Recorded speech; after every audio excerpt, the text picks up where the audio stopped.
The dethroning of President Assad's regime after 54 years, emphasized by the surreal image of Assad transferring his millions to his Rubliovka hideout, surrounded by exiled directors like Yanukovych and Medvedev and shadowy oligarchs.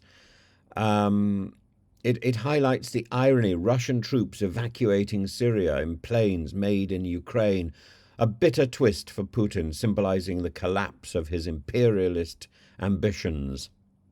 Putin is like, well, if Putin's not hiding dead in a Smeg fridge, then he's like some sort of uh, wayward cuckoo gathering his eggs together in a nest that isn't really that is no longer his. You've got to look at the Assad dynasty's rule, from Hafez's ruthless consolidation of power to Bashar's naive promises of modernization that culminated in this devastating civil war, and how the regime turned Syria into a mafia state, financing its survival through drug trafficking, smuggling, and foreign patronage, particularly the patronage of Russia. The 250 million in cash airlifted to Moscow, and the properties that Assad has been squirreling away in Russia showcase the long-term planning for survival and escape, but essentially the long-term planning against his own country. That is what Assad boils down to. Assad boils down to somebody who has no loyalty. His long neck and his loyalty lie in snuggling up to the up to the little fireplace in Rubliovka, sitting in a pretend dasher with guards at the door. That is what he boils down to. This long road into the village, panelled by green fences, and the regular and the regular lifting of little gates and guard posts. That is what he boils down to. I mean, you may say he belongs in prison, but Rubliovka is a prison. You cannot leave it once you're inside. I know, I've been there. That is where he is. That is what he is. He is in a self-imposed prison, and he may be rubbing shoulders with people who have money, but that is money ill-gained. And this, among other things, Russia and the Russian elite are going to have to come to terms with the fact that this is a strategic loss. The Tartus port, the key naval stronghold, the key naval foothold in the Mediterranean, slipping away as ships scramble to avoid exposure. Russian warships disguised as yachts hoping to dock unnoticed in Portugal.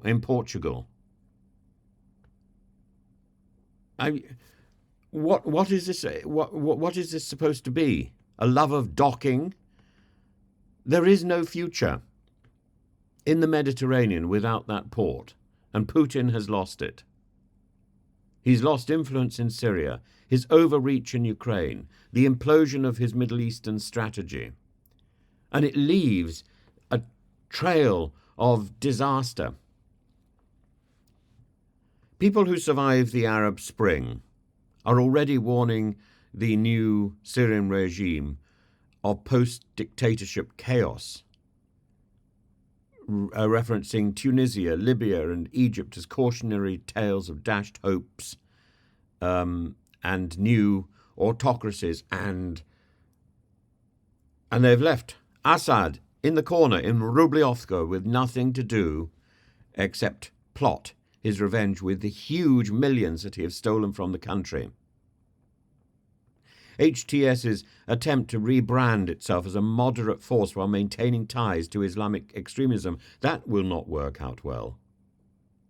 HTS needs to sever its links. The Kurdish autonomy and the Turkish interests in northern Syria, again, that is a time bomb. waiting to explode.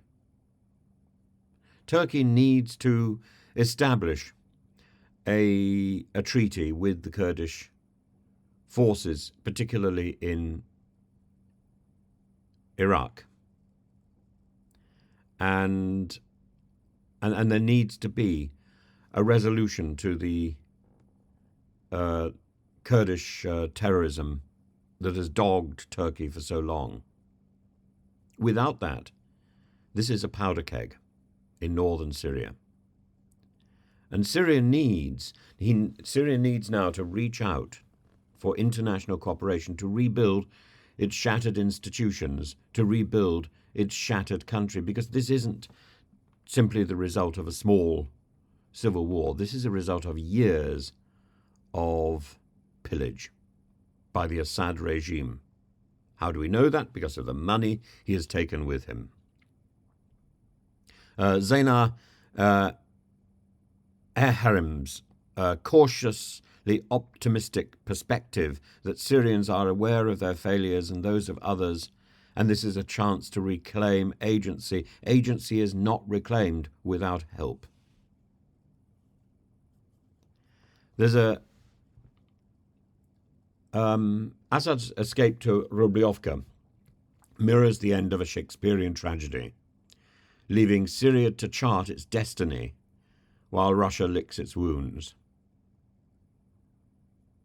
But that I cannot escape the vision of Assad sitting by his fireplace counting his money, a little bit like Terry Thomas in the film Tom Thumb, if you remember. One for you, one for me, one for with Peter Sellers. A wonderful scene. But just replace Terry Thomas with Assad and replace Peter Sellers with any of the oligarchs or failed dictators that might be resident in Rubliovka. I don't have a list, unfortunately, of who is actually there. So although there is cautious optimism, the world needs to step forward and support Syria's reconstruction without imposing external agendas or their own land grab. I shouldn't have said agendas, should I? I should have said agenda. Without imposing external agenda or their own self-centered land grabs. We need to help Syria get back on its feet. Simply as an act of our own self-preservation, a volatile Syria, a volatile Israel, this doesn't help Europe and it doesn't help the world.